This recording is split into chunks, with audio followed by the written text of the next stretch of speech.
This segment is brought to you by Chuktai Lab. Welcome back. Malnutrition क्या है? हम अक्सर ये समझते हैं कि ग़िज़ाइयत की कमी या मैल न्यूट्रिशन सिर्फ गुर्बत की वजह से या फिर खाना कम खाने की वजह से होती है, लेकिन हकीकत ये है कि खामोश तिब्बी बहरान बन चुका है जो कि बच्चों के साथ साथ ख़वातीन यहाँ तक कि अब नौजवानों की सेहत जो है उसको भी बहुत ज़्यादा मुतासर कर रहा है। कमज़ोरी हो जाती है, कद का ना बढ़ना इसकी एक रीज़न है, खून की कमी, वाइटमिन्स की कमी, इम्यूनिटी का कमज़ोर होना और बार बार बीमार होना भी एक रीज़न में शामिल है। अब ये सब कुछ ग़िज़ाई कमी की अलामात हो सकती हैं और अगर हम सिर्फ पाकिस्तान की बात करें तो यहाँ पर ग़िज़ाइयत की क़िल्लत का मसला तो है ही, दूसरी तरफ गैर मतवाज़न खुराक, जंक फूड, नाकिस लाइफस्टाइल जो है ना वो भी बहुत ज़्यादा मसाइल हमारे लिए लेकर आ रहा है। अब सवाल ये कि क्या मैल न्यूट्रिशन सिर्फ उसी वक्त होती है जब आप खाना कम खाते हैं या फिर खाना ज़्यादा खाते हुए भी न्यूट्रिशंस का कम होना आपकी बॉडी के अंदर रीज़न बन सकता है इन सब बीमारियों की? बहुत से सवाल आते हैं, ये जानने की कोशिश करते हैं। हमारे साथ इस वक्त मौजूद हैं एसोसिएट लैब डायरेक्टर हैं चुगताई लैब के डॉक्टर उस्मान शम्स साहब। उनको वेलकम करेंगे और उनसे जानते हैं अपनी कुछ कन्फ्यूजन्स के बारे में। Doctor Usman, thank you so much हमें ज्वाइन करने के लिए। सबसे पहले तो मैं ये चाहूँगी कि आप एक्सप्लेन कर दीजिए कि जब हम कहते हैं कि एक इंसान मैल न्यूट्रिशन्ड है तो उसका क्या मतलब होता है?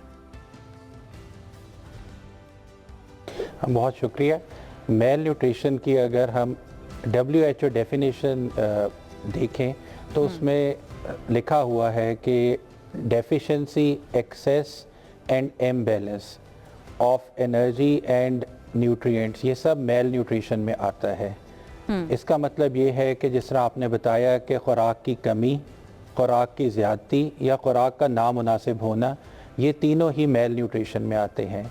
जो जनरल कॉन्सेप्ट है उसमें अंडर न्यूट्रिशन को मेल न्यूट्रिशन समझा जाता है कि खुराक की कमी या वज़न का कम होना मेल न्यूट्रिशन है, लेकिन वज़न का ज़्यादा होना भी मेल न्यूट्रिशन है और बैलेंस डाइट ना होना, विटामिन्स, मिनरल्स की कमी भी मेल न्यूट्रिशन में आता है।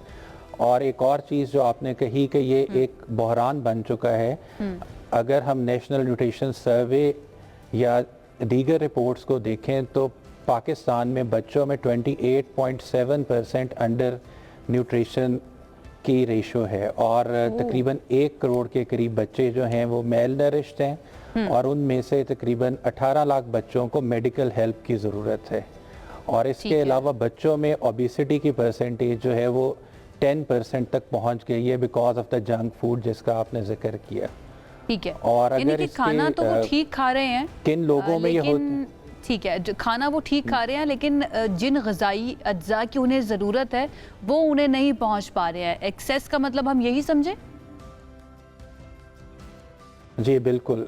एक बंदा देखने में सेहतमंद हो सकता है या वो खाना भरपूर खा रहा है लेकिन वो अपनी कैलोरीज पूरी कर रहा है, लेकिन ग़िज़ाई अज्जा जो उसके बॉडी को दरकार हैं फंक्शन के लिए वो नहीं खा रहा होता है। जिस तरह जंक फूड है, जंक फूड में कार्बोहाइड्रेट रिक्वायरमेंट तो पूरी हो रही होती है लेकिन प्रोटीन्स, आयरन, मिनरल्स, ये चीज़ों की कमी होती है।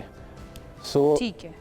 खुराक की कमी के अलावा खुराक की एक्सेस में भी न्यूट्रिशन कम हो सकती है। ठीक है। अच्छा, लेकिन डॉक्टर साहब अब हम जानते हैं कि हमारी पॉपुलेशन जितनी भी है उसके अंदर हर कोई तो इन चीज़ों के ऊपर फोकस या गौर नहीं कर रहा होता। हर कोई ये भी नहीं जानता कि मैक्रोस क्या होते हैं या उनको कैलकुलेट किस तरह से करना है।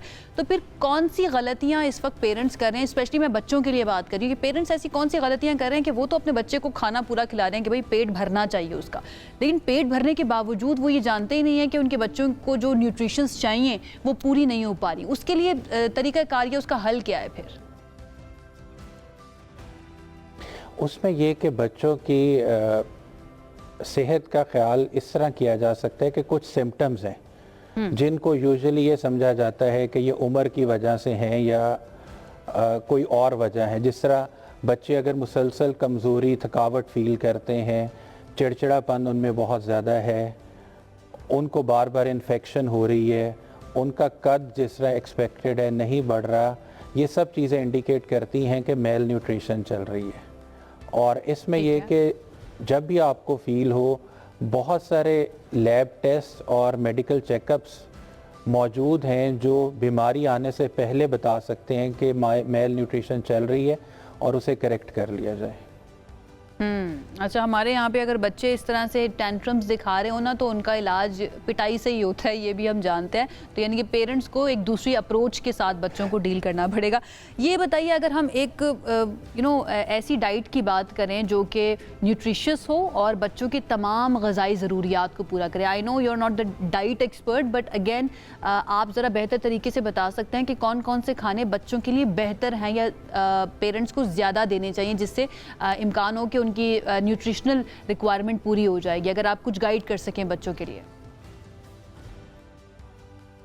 जी बिल्कुल, इसमें आजकल बच्चे जो हैं वो जंक फूड की तरफ या मीट की तरफ तो जाते हैं, चिकन वो खा रहे होते हैं, लेकिन वेजिटेबल्स और फ्रूट्स, सब्जियां और फ्रूट जो हैं वो नहीं खाते।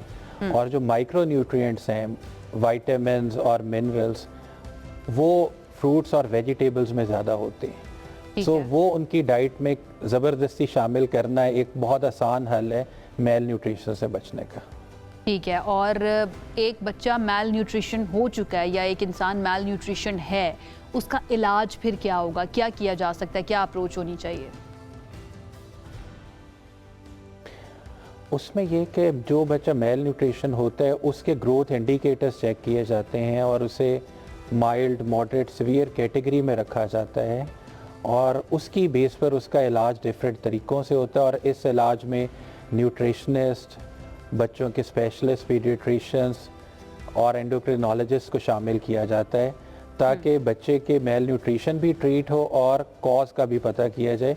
क्योंकि मेल न्यूट्रिशन सिर्फ खून की कमी की खुराक की कमी की वजह से भी होती है, लेकिन कुछ और वजूहात भी होती हैं, जिस तरह हार्मोनल इम्बैलेंस है बच्चे में, वो डिटेक्ट नहीं हो रहा, तो आप खुराक दे भी रहे हैं, वो अपना काम नहीं कर रही, या कोई जेनेटिक फैक्टर्स हो सकते हैं। सो इन सब चीज़ों को देखने की ज़रूरत होती है। ठीक है, और इसके लिए टेस्ट कौन कौन से अवेलेबल हैं इस वक्त मार्केट में?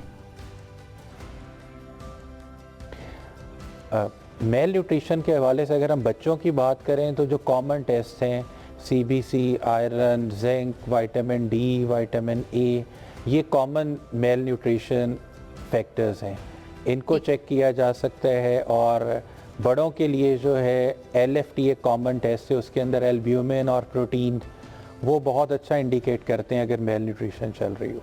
All right, thank you so much doctor Usman हमें ज्वाइन करने के लिए और इस हेल्प के लिए, स्पेशली पेरेंट्स के लिए कि अगर आपका बच्चा चिड़चिड़ा हो, बहुत जल्दी थक जाता है, उसको इन्फेक्शंस बहुत जल्दी हो जाते हैं, तो ज़रूरी नहीं है कि सिर्फ वो टेंट्रम्स दिखा रहा है, उसके पीछे कोई और रीज़न भी हो सकती है जो कि बहुत गहरी होगी, उसकी सेहत से मुताल्लिक वो मेल न्यूट्रिशन भी हो सकता है। तो इस एस्पेक्ट को भी अपने जहन में रखिएगा उसकी पिटाई करते हुए। एक ब्रेक की तरफ जाते हैं, ब्रेक से वापस आएंगे तो और सेगमेंट्स हमारे पास, उन पर बात करेंगे। Stay with us. This segment is brought to you by Chughtai Lab.